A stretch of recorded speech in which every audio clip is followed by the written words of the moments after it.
Hello, my name is Holly Schwartz, and I have a fair trade store called All's Fair World Gifts. I was a school teacher, I sold Tupperware, I was a PTA president, I was a church women president. I learned how to put on events, I learned compassion, I learned all about people skills. I came to know fair trade when Lutheran World Relief introduced fair trade coffee many years ago, and I heard about it at church, and that's a very perfect place to hear about fair trade. And in retrospect now, I feel like God had placed that idea on my heart. I became very passionate about fair trade and was able to help encourage my congregation to buy the fair trade coffee to serve. So one day, after selling fair trade handcrafts at churches, fair trade chocolate, fair trade coffee, when I was invited on a trip to mission trip to Costa Rica, I decided that I think God was calling me to open the store in San Antonio because more people than just the churches needed to know about fair trade. So I embarked on an adventure and I proceeded to learn about fair trade and how to run a business.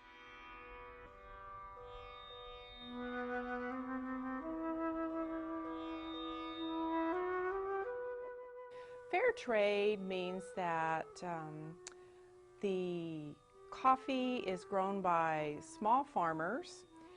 They don't always have even a donkey to get their beans to market, but by being together in a co-op and by signing on to the fair trade, it's a guaranteed price for them, so no one can come in and bid way low on their price, and out of desperation they feel they have to take that price, and then essentially they lose money.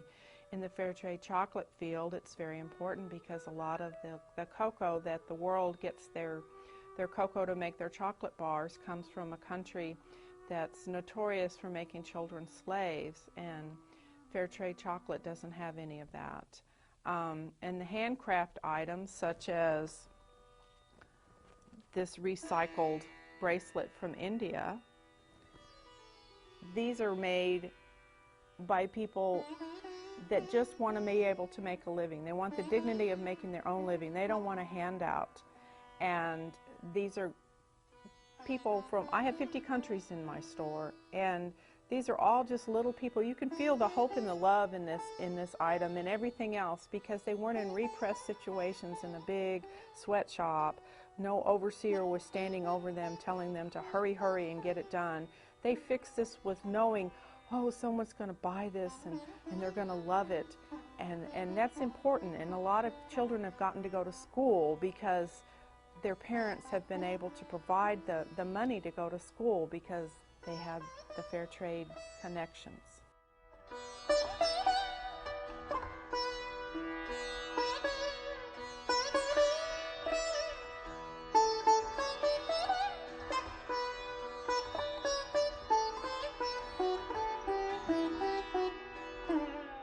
I think this is one of the gifts that God has bestowed upon me. It was hidden from me for many years, but I know that everything that I've done in life has led me to this now. I feel like all faiths can really embrace this, but especially Christians. Jesus had said, when you do this to the least of those, you do it to me. And we need to just help these people. It's only by the grace of God that we've been born where we are born, in the country that we are so blessed to be born in here in the United States. And by buying things and knowing who made them and taking the time to think about, is this really fair or is this just a bargain for me? That's a way that God's justice is served in the world.